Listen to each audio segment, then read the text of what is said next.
Space travel is dangerous, expensive, and most of all slow. At least that was how the rest of the galaxy had managed it.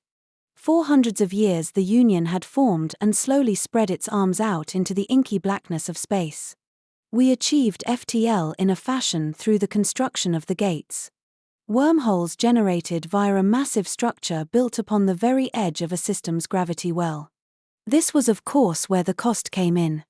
Every system we explored required us to build our gate, and utilizing it we projected a directional wormhole to another star where the first matter of business was sending a massive construction fleet to begin building a new gate so that explorers would be able to return through to our territory. You understand then how shocking it was when out of the void an alien ship materialized inside in our territory. A singular vessel. It was large to be sure, but there was little chance of it being capable of undergoing the massive requirements to build a gate. It seemed, for a short time, that they were perhaps an accidental loss from some civilization's own blind reaching into the galaxy, for this happened to our own vessels from time to time, but they seemed cordial and their translation software was sophisticated enough that given several days we were able to open a dialogue. They were from a system called Sol, at least as far as they claimed. They gave us astrological coordinates, and we couldn't believe they were anything but a mistranslation. They indicated they had come from almost a quarter of the galaxy away, an impossible distance. We asked them to confirm several times, but they seemed adamant and agreed with the visual mapping software we showed them to avoid mistranslations. Truly, they must have been an ancient race to have spread so far, but knowing that we were now within the range to use their gate system, it seemed like a new world had opened up to us given their friendly disposition. There was only one problem. They seemed confused by what we meant when we asked about their gate system. There were several slow hours of explaining our purpose in the system. The gate was almost finished, perhaps another week, and surely the structure's presence and intent was clear. Every species in the Union had either developed a similar technology or at least the concept before first contact. But their captain and his dignitary seemed amused by the notion rather than bored as if it were novel.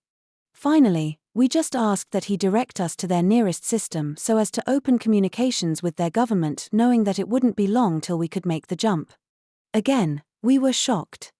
As they claimed, their nearest system wouldn't even be remotely in range of the gate once it was constructed. Nor the next. In fact, a full 33 gates would be required before reaching their most distant outpost. The scale between that outpost and their homeworld was vast, and their united planets dwarfed our own Union in scale, even given no other points to measure from. But that then left the question of how this ship had arrived here, or even what its purpose was. We had assumed it to be some type of construction vessel, but as the days had dragged on, we began to realize this ship lacked any such ability. It seemed to be some form of survey ship given its massive sensor arrays, and certainly a well-armed one. So, we decided the direct approach and asked. Exploration was their mission. To enter a system and survey its planets, moons, and other celestial bodies. We certainly had similar vessels, but it eluded us why they would doom a ship to survey without the hope of return. This too we asked, and there was an uncharacteristic pause in our discussions. Their captain said he was not yet authorized to discuss technological exchange, but he would gladly return with the proper governmental authorities in a few weeks, and he bid us farewell. This confounded us, and at first, we assumed he had presumed to use our gate once it was complete to make the vast jump to his home.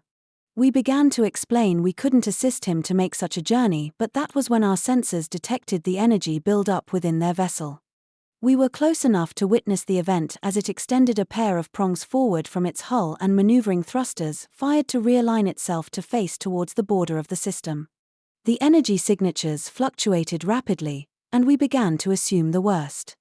We thought perhaps some kind of core breach had occurred when suddenly light flared in front of the vessel.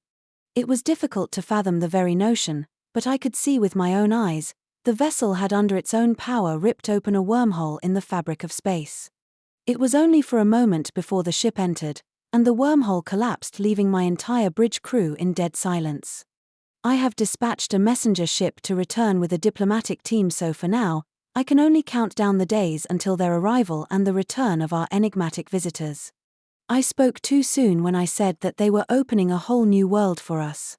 It was far more than that. They had opened a whole new reality and I couldn't wait to see it. Captain Miller gave a slim smile at what he took for confusion on the Union Admiral's face.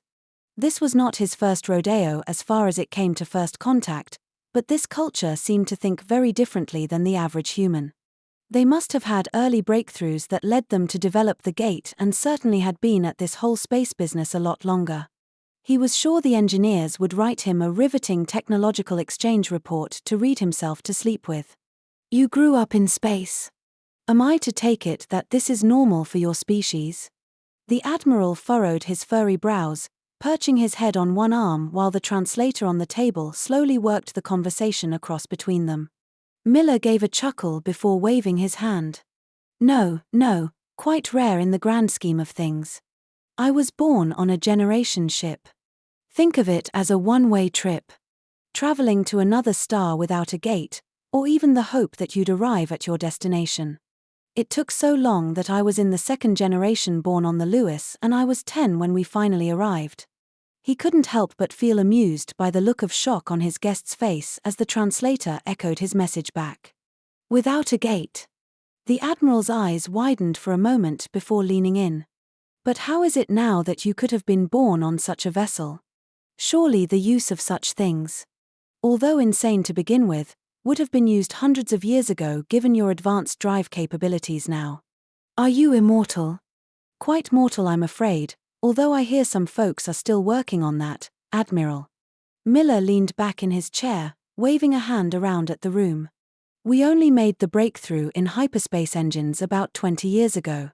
I was almost 40 when we received our first visitors from Earth.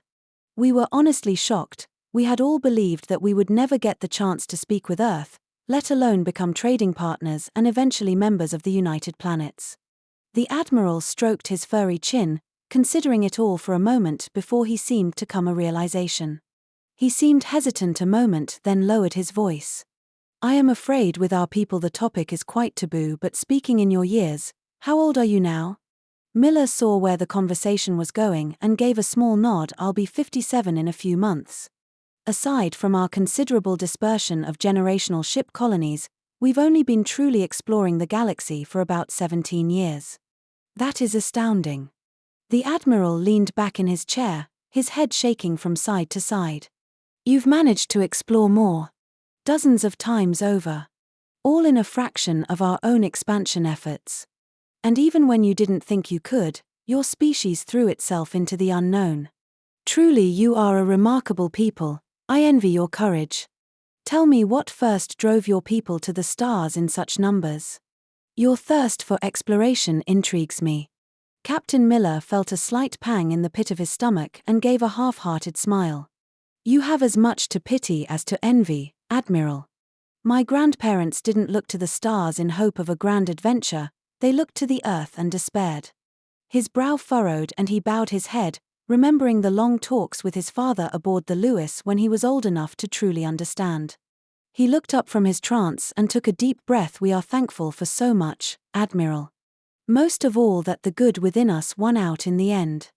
I told you we didn't believe we would ever speak to Earth again, and it wasn't just the distance between us. We have a lot to answer for as a people, but in 17 years we have thrived in peace among the stars. I can only hope that we have finally won out against ourselves.